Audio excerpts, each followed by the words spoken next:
अस्सलामुअलैकुम दोस्तों, आज की कहानी एक पाक दामन मोमिन खातून की सब्र और अल्लाह पर भरोसे का है, जो बहुत ही दर्द भरी और सबक आमोज है।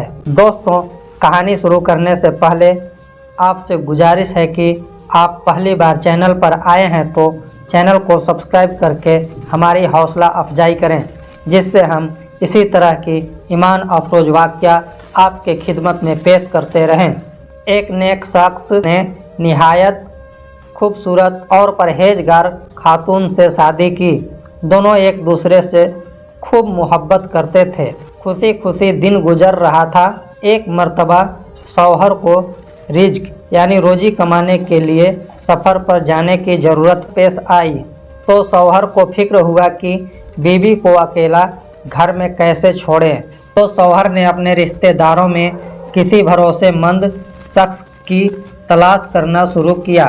उसको अपने सगे भाई के अलावा कोई भरोसेमंद जिम्मेदार आदमी नहीं मिला।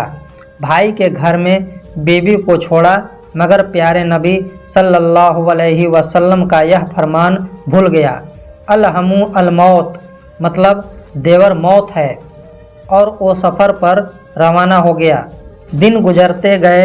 एक रोज़ देवर ने अपनी भाभी को शहवत पर उकसाया, लेकिन उस पाकीज़ा खातून ने उसे सख्ती से डांटा और कहा, तुम चाहते हो कि मेरी इज्जत की धज्जियां बिखेरो और मैं शौहर की नाफरमान बेवफा बन जाऊं। ऐसा हरगिज नहीं करूंगी। इस पर देवर ने भाभी को रुसवा करने की धमकी दी, मगर भाभी पर धमकी का कोई असर नहीं हुआ। भाभी बोली, तुम जो करना चाहते हो करो, मेरे साथ मेरा रब है। जब उस नेक खातून का शौहर सफ़र से लौटा तो उसके भाई ने फ़ौरन अपनी भाभी पर इल्ज़ाम लगा दिया कि तुम्हारी बीवी ने मुझे बदकारी करने पर उकसाया, लेकिन मैंने मना किया। शौहर ने बगैर सोचे समझे उसी वक्त खूबसूरत और नेक बीवी को तलाक दे दिया और कहा, मुझे अपनी बीवी से कुछ नहीं सुनना है, मेरा भाई सच्चा है। वह मुत्तकी और परहेजगार खातून घर से अनजान मंजिल की तरफ निकल पड़ी। रास्ते में एक आबिद व जाहिद यानी परहेजगार इबादत गुजार आदमी का घर मिला, तो दरवाजे पर दस्तक दी और अपनी सारी कहानी उस आबिद से कह डाली। उस इबादत गुजार बंदे ने अपने छोटे बेटे की देखभाल करने के लिए उसे रख लिया।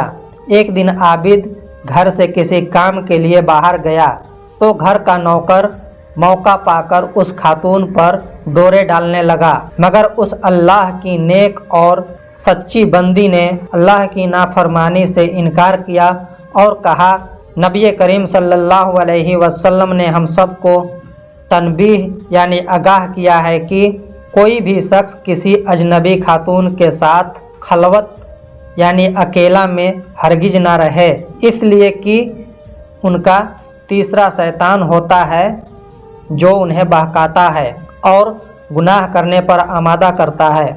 इसके बाद नौकर ने उस खातून को धमकी दी कि मैं तुम्हें बड़ी मुसीबत में फंसा दूंगा, लेकिन उस अल्लाह के नेक बंदी के पाँव में लग्जिश भी नहीं हुई, यानी उसके पाँव नहीं डगमगाए। उसके बाद नौकर ने आबिद के बेटे को कत्ल कर दिया और आबिद के घर लौटने के बाद बच्चे के कत्ल का इल्ज़ाम उस खातून पर डाल दिया। उस अल्लाह वाले आबिद को गुस्सा तो बहुत आया, मगर अल्लाह से इंसाफ की उम्मीद बांधकर सब्र कर लिया। 2 दिनार उज्र के तौर पर खातून को दिए और घर छोड़ने का हुक्म दे दिया। दोस्तों, अल्लाह ताला फरमाता है, गुस्सा पी जाने वालों और माफ़ करने वालों को अल्लाह महबूब रखता है। उस खातून ने आबिद का घर छोड़ा और शहर की तरफ रुख किया। रास्ते में खातून ने देखा कि एक भीड़ इकट्ठी है और उस भीड़ में एक शख्स को पीटा जा रहा है। खातून ने पूछा कि तुम लोग इसे क्यों मार रहे हो? एक आदमी ने बताया, उसके ऊपर कर्ज है, या तो कर्ज अदा करे या तो हमारी गुलामी करे। खातून ने पूछा, उस पर कितना कर्ज है? आदमी ने कहा, 2 दिनार। उस पर खातून ने उन्हें 2 दिनार देकर उस शख्स को आज़ाद करा दिया। आज़ाद होने वाले शख्स ने पूछा, तुम कौन हो? उस खातून ने अपनी पूरी कहानी बयां कर दी। उसके बाद उस आदमी ने कहा कि चलो हम दोनों एक साथ काम करेंगे और जो नफ़ा होगा हम दोनों बराबर बराबर बांट लेंगे। खातून ने हामी भर दी। उस आदमी ने कहा, हम ये गंदी बस्ती छोड़कर समुद्री सफ़र पर निकलते हैं। खातून ने कहा, ठीक है। दोनों कश्ती के पास पहुंच गए। उस आदमी ने कहा, पहले तुम कश्ती पर सवार हो जाओ। वो खातून सवार हो गई और वह शख्स कश्ती के मालिक के पास गया और कहा, ये मेरी लौंडी यानी गुलाम है, मैं इसे बेचना चाहता हूँ। चुनांचे कश्ती के मालिक ने उस शख्स को पैसे चुकाए और खातून को उसकी लाइल्मी यानी अनजाने में खरीद लिया। वह शख्स पैसा लेकर भाग निकला। जब कश्ती रवाना हुई तो खातून उस शख्स को ढूंढने लगी मगर नहीं पाया। कश्ती के लोगों ने उसे घेर लिया और उससे छेड़छाड़ करने लगे। खातून को ताज्जुब हुआ।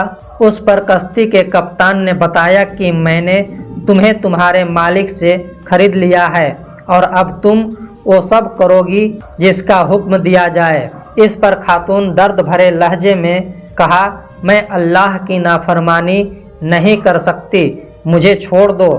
बस इतना कहना था कि अल्लाह की रहमत जोश में आई और समुद्र में एक आंधी और तूफान आया और कश्ती डूब गई। जहाज का अमला और सारे मुसाफिर डूब गए, लेकिन वो साबिर खातून बच गई।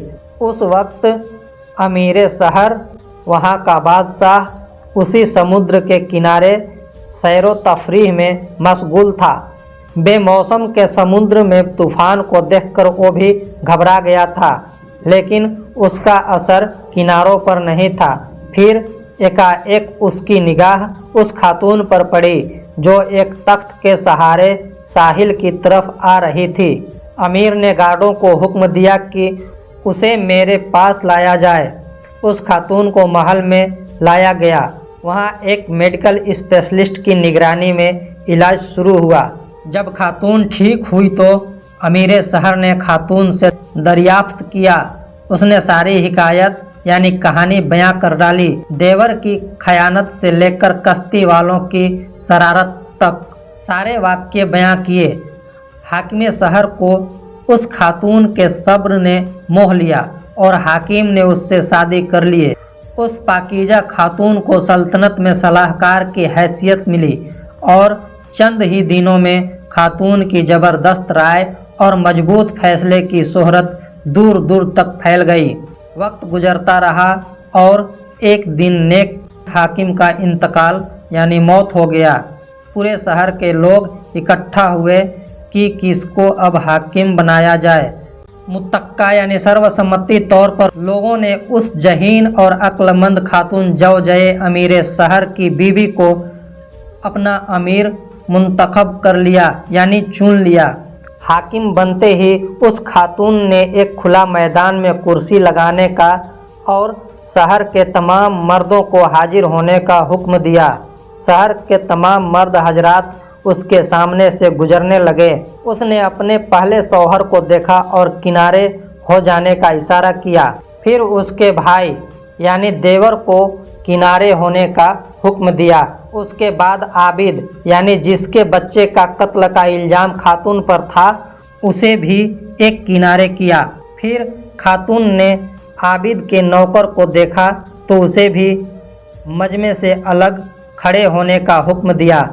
फिर उस खबीस शख्स को देखा जिसे उस खातून ने आज़ाद कराया था, उसे भी किनारे खड़े होने का हुक्म दिया। अब बारी बारी फैसला करने लगी।